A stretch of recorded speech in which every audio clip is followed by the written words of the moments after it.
Hi, I'm John Grauman, the founder of Resident, and I'm excited to welcome you to the Resident series where we go behind the scenes and meet the people and explore the craft and the stories behind some of the most extraordinary wines in the world. Napa is obviously known for its wine, but it's really about the people who create it, the farmers, the winemakers, and the families who pour their stories into every bottle. Wine here isn't just a product, it's a lifestyle. It's how people connect, it's how they celebrate and make their memories. Today, we're here at Vice Versa, one of the best wineries in the valley, to meet the people and explore the philosophy behind the wine. I'm excited to introduce you to my friend Patrice, whose passion for this craft is unparalleled to anyone else I know. Let's go. Hey, brother, how are you? I'm good, man. How you doing? Which one of those should I take so I can hug you? Get in here. Okay, so this is my dear friend, Patrice Breton. He is the owner and vintner of Vice Versa, where we stand here today. Beautiful, brand new winery that I want to hear all about, how it was made, how long it took, everything. So we're going to dive in here in just a second. But first, what are we drinking? Well, I thought it'd be apropos to it's a nice, beautiful, warm day, even though we're February. I know, incredible. Showing you an anomaly for us, which is Chardonnay. Mm-hmm. We don't make very much of it. This is Purinton Rood Vineyard in western Sonoma Coast. So right over there, close to Bodega Bay. And so low alcohol, chisel, lots of beautiful minerality, lots of good acidity, freshness. You're gonna see this guy has a sense for sniffing out sights, like a dog hunts for truffles. Dude, I'm so glad to finally be here and see this. Yeah. It's the first time here, of course. First time. We just opened this in July. We wanted to go a bit more, a bit edgier, a bit more on brand. Sure. So we went with Ole Lundberg, great architect. Out of San Francisco. San Francisco. He's done several restaurants like The Slanted Door, Morad, Quince. Very modern, organic. So it's meant to really blend in with nature. But this is fully functional. So we were able to do a 25 vintage here, 25 harvest. And it's just the state of the art. These are the very best fermentation stainless steel tanks in the world. These are Le Jeune, custom made for us in France. These are automated pump over tanks. So we don't have, there's no need for anyone to open the tanks and do punch down or pump overs. It's all done automatically through a computer. So absolutely state of the art. And this was the key, this is the key. If you want to make great wines, you need to get the really, really excellent equipment, really precise equipment. Right. You can't really cut corners anywhere, but you're certainly not cutting them there. Everything working and flowing the way you had hoped? Did it all come together like a symphony? Absolutely. And it was just the so fluid. The way we designed the winery, we were able for the first time to see it in action, and it was just so seamless and fluid. That's got to be gratifying. It really is. Yeah, I bet. I have a great team. It takes a village to do these things. Sure. Oh, man. So welcome to our humble abode. I wish you guys could smell this. Oh, man. This smells not as good as the wine, but I love this smell. I love this beautiful French oak smell. Beautiful oak smell, yeah. First thing you notice, aside from that beautiful smell, is it's silent. There's no big noisy fans. Oh yeah. So what we've done is we've invested quite a bit into a hydronic system. We have conduits in the ceiling. Okay. With liquid, and that's how we cool and heat different parts of the cave. So going back to the architecture here, you can't just go to any architect to design a winery like this. You have to go to an architect that has a real specialty in design, because like, who would ever know to design something like that? Yeah, so this system here enables us to save about 7% evaporation of the wines. One of the things we've done is we have so if you look here, we have the foudres. So we have Austrian Stockinger food in the middle, but right below it, well underneath it, we have a time capsule. Because this theoretically should be here for hundreds of years. There's no wood, it can't burn down. Like to break this down, you need dynamite or a nuclear war or something. Okay. So this is where I'm coming during a nuclear holocaust. Got it. Okay. Yeah. Make space for me. I know you'll have wine. Make space for me. Yeah. But we'll put some our memoirs in a time capsule, which is underneath here. That's great. It's all these are the very best in the world. They're 1,000, 2,000 euros a piece. We make 25 cases with one of these. And it's new only the first year. And of course, you don't want to do 100% new. We don't want to make wines that are, bigger isn't better, better is better. So you want to make sure that you are ready for 100% new oak if you need it. Yeah. But you don't typically. We're about 75% typically. You're the only person I've ever heard use that line. I use that line all the time. Yeah. Bigger isn't better. Better is better. That's right. Absolutely. Well, this is the malolactic fermentation room. Since the temperature is a little warmer in here. Yeah, much. And so it's another step of fermentation for us. Spencer's our head winemaker. Oh, I know who Spencer is. Oh, yeah. Spencer Kelly, very distinguished and impressive resume, made wine at Isley Vineyard, made wine at Colgan, one of my absolute personal favorites, second to Vice Versa, obviously, but still one of my favorites. So yes, great a good old Canadian, just like me. Oh, well, that makes sense. A fellow Canuck. All right, there we go. This is so cool. This is kind of what I've always imagined it being, like the mad scientist kind of with his Bunsen burners, and this is awesome. Yeah. What are we doing here? Well, this is sort of a versatile space. So we'll do tastings, we'll do some analysis, and make sure things are happening the way we like. Okay, so you're doing all of your blending here? Yeah, we'll do blending here. We'll do basic analysis in terms of acidities, sugars, alcohol, those kind of things, and we'll just also set up and execute winemaking in the cellar. Okay, so how often are you taking barrel samples to check on all the things you just touched on? We'll check normally every month. Once a month? Every barrel. Okay. And then if we have blending or something special in particular, that might be an additional sampling that month. Okay, so when you're checking each barrel, you're obviously exposing it to oxygen, right? So what are you doing then to either, are you pouring additional wine back in to account for evaporation or for oxygen exposure? Yeah, exactly. So that's, we check once a month and we follow those samplings really quickly with the topping. So that's where we've got some wine in kegs. And we'll that's what you have in the kegs.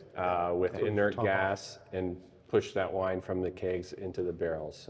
And Patrice was just saying this is the malolactic fermentation room. Can you just explain a little bit more detail for people that don't know what that means? Once alcoholic fermentation is completed for red wines and some white wines, bacteria will convert malic acid to lactic acid. And lactic is like the acid that you'd find in dairy products, and it's a little softer than the malic acid like you'd find in some stone fruits like an apple. Okay. And so bacteria take on that process post-alcoholic fermentation, which is done by the yeast, and they prefer temperatures a little warmer than how we would store the wines during extended aging. And so we have this space where we can heat up just this portion of the cave for wines that are going through malolactic. So these are 2025 vintage, the last of the wines still to finish malolactic fermentation. And how long is this process? How long are they in this room? It can vary a few months. They've been in here since November, and we're in the start of February now, so it can be a few months until it's done. Time for the main event. Oh, man. That's it.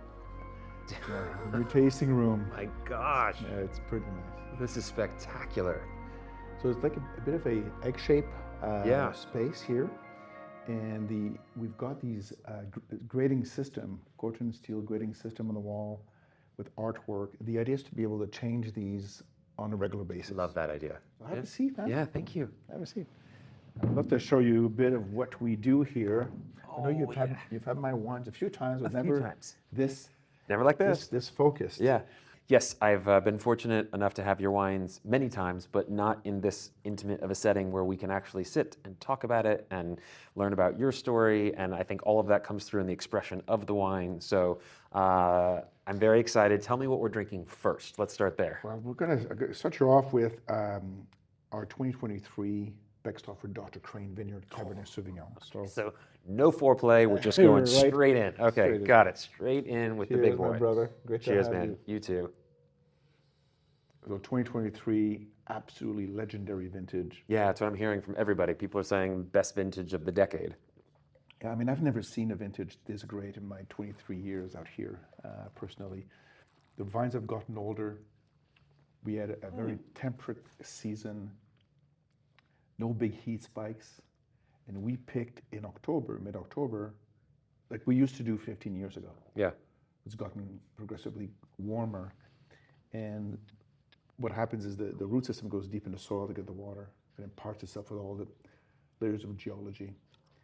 So beautiful minerality here, great depth, a little less alcohol than typically, and just great balance.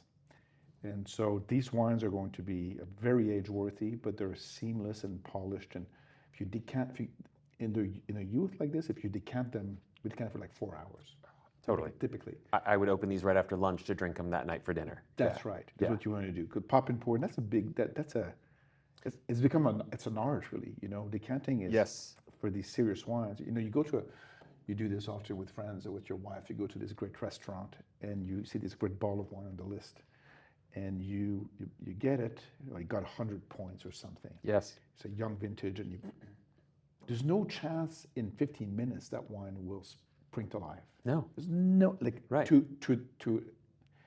might taste good, but it won't taste as good as it will in 4 hours. It's criminal. Absolutely. It's criminal. You don't even know what it is, what it's meant to be, what it wants to be with it exposing some oxygen. But this is, so you just, in the first 2 minutes here, you touched on one of my greatest pet peeves, which is not decanting wines that need it. Yeah. The second is not pairing it with any kind of food, because it's not meant to be a cocktail, right? Yep. It's meant to be something that is paired with food. But to your point, it is an art form. This is something I've always been so fascinated by, is that oxygen is both wine's greatest friend and greatest foe. Yes. Right? It attacks the wine, it kills the wine, and if you let it go long enough, right, it'll kill that wine. But if you catch it in the right arc, it actually reaches its peak of perfection before it goes on the decline. It is much of an art form as anything as it relates to the wine consumption, not the wine making, but the actual consumption. Amen. Exactly. I mean, a good rule of thumb is you start in the morning, you pour the bottle, you pull wine out to the shoulders here, put the cork back in, and by dinner time, when you haven't decanted it all day, but you come back 8 hours later, and it's showing well, or the next day, right? And so that really helps when they're young. Right. Like, these are babies, they're young. But people come out here on vacation, celebration, and it's not just, we're not trying to sell wine. We're trying to create these magical, memorable moments in our life. So our job is to make sure that the wines are stellar. They're showing at their best. Yeah. So this isn't commercial. I mean, it's a business, but it's not. I always say, if you do the right thing, money will follow. Right. So I'm not thinking about that. I'm thinking about beautiful wines. So I started this out of my love for art, culture, and history, which I was exposed to in my family when I was a kid. I didn't come from a wealthy family, but they had a beautiful cultural education. My father was a science teacher in high school. My mother worked for the government. There's a lot of depth of all those elements in wines. And I discovered wines in a friend's family when I was 19 years old. And it hit me pretty hard because I didn't drink much wine back then, couldn't afford it for sure. And it's backbreaking work. It's this marriage between art and science and man and nature. It's a beautiful, beautiful thing going on there. But you have to work. Even if you make 100 points, you have to hustle. Sure, of course. Like anything. And you're just as good as last year, right? So. Yeah, I'm only as good as the last house I sold.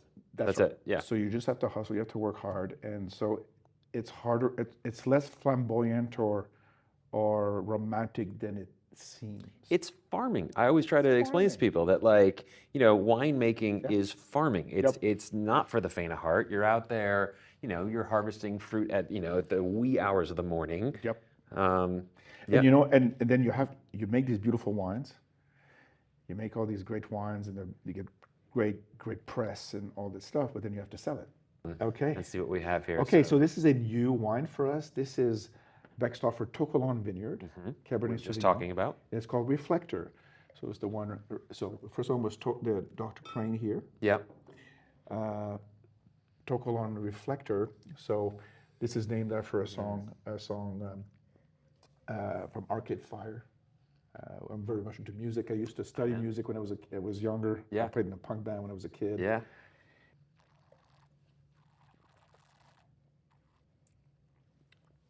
Oh, see the minerality? So good. So yes, I absolutely get the minerality. These are, as you acknowledged earlier, babies. I have a sophisticated enough palate that I can recognize what these are going to become and where they're going to go. But man, these are really pretty right now. Yeah. And so Yeah. we want the wines to be really silky, but have great, beautiful layers and freshness. I'm looking for beauty. I'm not looking for raw. I'm looking for beauty. These are Cabernet Sauvignon is powerful enough. Well said. So we polish, and I mean, fruit like this, you don't have to do very much. Yeah. It's so beautiful, and you try not to mess it up. Yeah, that's kind of how I've always thought of your wines is, mostly single vineyard designates that you really want to focus on that vineyard and try to express the purity of that terroir and just sort of highlight what that specific site is. When you work with fruit like that, of course, it's the most expensive fruit in the valley. For good reason. And it sells really well. Yeah. We sell as futures. We've been selling as futures for 14 years, which means we start selling the wines a year before they're bottled. Really? And we have a very strong following, very loyal following. And you said the majority of your business is direct to consumer, like 90 some odd? 93%. And it could be more, but we insist on having some placement in great restaurants. So we're in several great restaurants in America. Trickle placement. All right. You want to taste the third one? I really do. Yeah. I have a feeling I know what it is. This is the Magnificent Seven. This. 2023. This is, well, people ask me all the time, what's your favorite Patrice in your lineup? My answer is yes. I love them all equally. I really do. But there are wines that come from specific vineyards that are really, truly magical. And the Magnificent Seven is a wine we started in 2014, first vintage, with 1 barrel. It's a blend of the best we make from our very best vineyards. And so we spent a lot of time making this blend. Is it the 7 best vineyards? No, it's not. Okay. The Magnificent Seven is actually a song by The Clash. So I told you I played bass in a punk band when I was a kid. Cheers, my friend. This is our Magnificent Seven 2023. Thank you very much. This is a very special wine. I've been fortunate enough to have this on a couple of occasions, which I'm going to talk about in a second here. But this was... So lots of depth here. Just the quality of fruit is just extraordinary. All these wines are beautiful. Well, all of this, everything you're saying is very much an expression of who you are, which I want to just acknowledge for a moment here. So you and I met probably about 3 years ago, something like that. Yeah. And shortly after we met, in fact, I think it might have been the first night we met. It was the first night we met. So this is going back almost 3 years ago. The real estate market was in a tough place, going through a real correction. Our business, as was everyone's in our industry, was really suffering at a time. Like we were hunkering down. And my dad's birthday was coming up, not just his birthday, but his 75th birthday. And my dad is the one that introduced me to Napa. Me sitting here right now is because of him. And I always want to honor that. And he was the first one that said, try a sip of this with a taste of that. And just understand the connection and the balance between food and wine. And we're sitting there at dinner, and I posed a question that was very innocent in nature. I wasn't expecting anything from it. I just said, my dad's birthday is coming up. I want to treat him to something really special. But candidly, we're we're battening down the hatches right now. I don't have a ton of money to just go spend on this because Napa can also be very expensive. And we were just trying to be, responsible at the time with, kids and mortgages and so forth. And I said, do you guys have any ideas of where I could have a really great experience for my dad, but not spend a fortune? And you didn't flinch. You raised your hand and you said, we'd love to host you. Can I host you? And I said, are you serious? And you said, it would be my honor for your dad's 75th birthday. Don't say another word. We would love to host you. It would be our honor. And you did, and we came over to your house. You hosted us in your home and brought out an unbelievable collection of wines, including a Chateau de Chem from your personal collection, including a delicious cake that your wife made, who's like a world-class baker. That's right.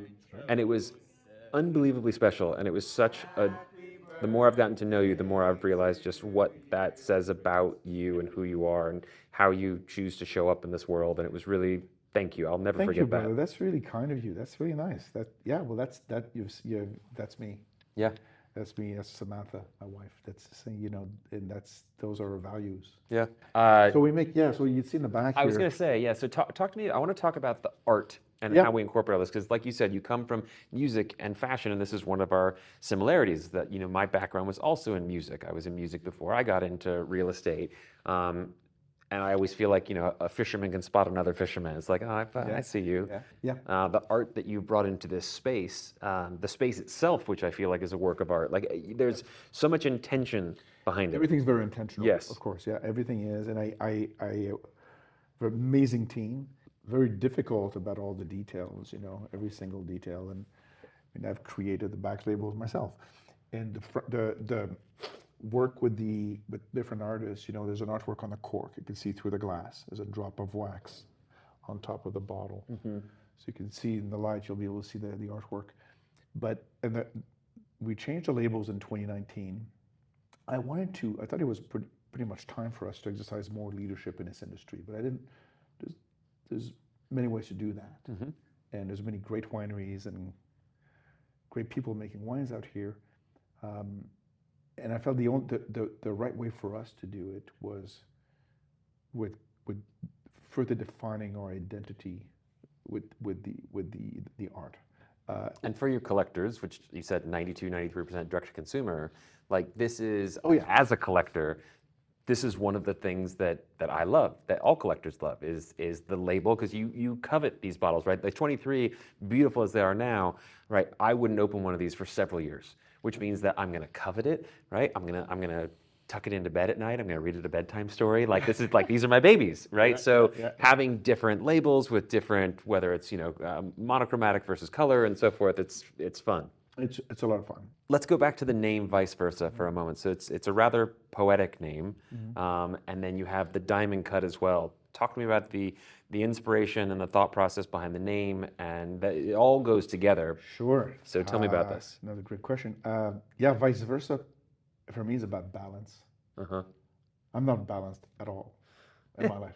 I work very hard to make balanced wines, but I'm not personally very balanced. At the sacrifice of your own balance. Sure. Yeah. And I'm, struggle to sleep 8 hours solid, but finally we get there with the balance. We talked about acidity, we talked about the sun and the heat, and we have an abundance of ripeness in Napa Valley. We need to harness the sugars. So I'm looking for a wine that isn't going to clobber you, hit you over the head. Look for something that's got poise and class and distinction. Yeah, I'm revisiting these, and they have a brightness to them that is really lovely. That, again, you can tell is going to mellow. It's all going to meld together, but it's got a nice bright fruit that is also balanced, to use your word, and elegant. And lift, there's a lift there, right? It's silky, beautiful, polished wines, but there's a lift. Well, you've done the retro olfaction, right? Did I ever teach you how to do that? The what? Retro, you know what retro olfaction is? Mm-mm. Okay, so it's a method we use in this industry to taste wine, to analyze wines when we build them, and when we try to assess their flaws. When you're buying wines, for instance, not just when you're making them. So people do this in restaurants, and it's ridiculous because it won't taste better; it tastes worse. Okay. The whole point is about trying to understand how it's built. Are there any flaws? Like a good wine, or a flawed wine, rather, one of the flaws is a hole in the mid-palate. So you take a sip, and then you've got an attack, it disappears. There's a hole there, and then it comes back in the end. You can really feel it. You want a wine that coats your entire palate. And you want to feel the tannins, which is in the middle of your tongue and the back of your tongue. That beautiful bitterness from the skins and the seeds and the yolk, right? And so I'll show you how to do it. And this is what we do. It's quite loud and ridiculous, but if you do it, and I encourage you to do it here, you'll probably get teary-eyed. It's just a physical reaction to doing this. It's not because you're in love with the wines. Well, you could be. You probably are. But you do. It looks like this. It looks like this.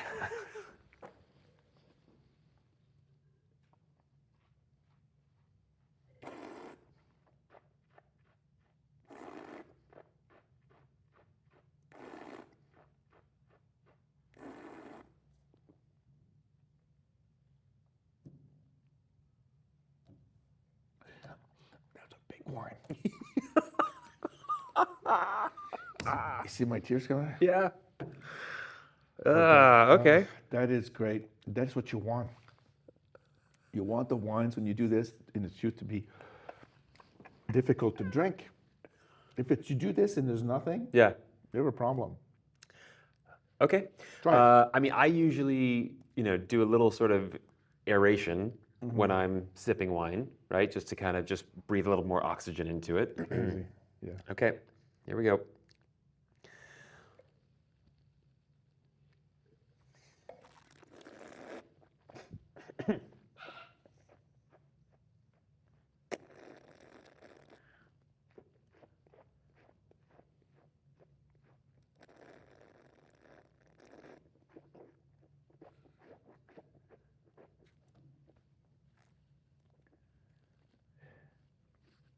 Oh, it's a big wine.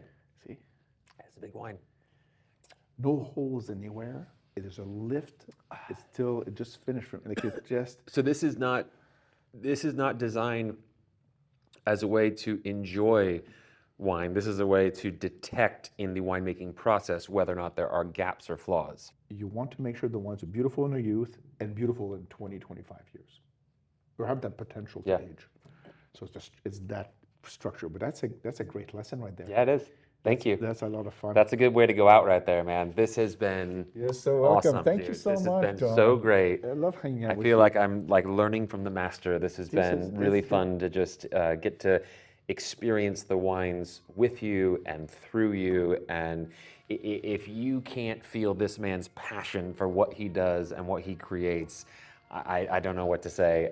What an incredible experience. Vice Versa has always been one of my favorite wines. I think I told you I actually first found it, I think in 2008 with Le Petit Vice. Le Petit Vice, yeah. Le Petit Vice, Long time ago. which you guys don't make anymore, but that's how long I've been drinking your wines for. So to be here with you today is truly a pleasure.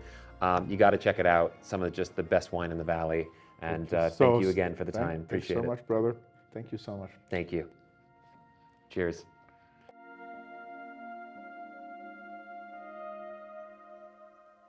Thanks for watching this episode of Resident Reserve featuring Vice Versa. To watch another episode of Resident Reserve, click here or here or here. I'm not really sure where it is. And make sure to subscribe.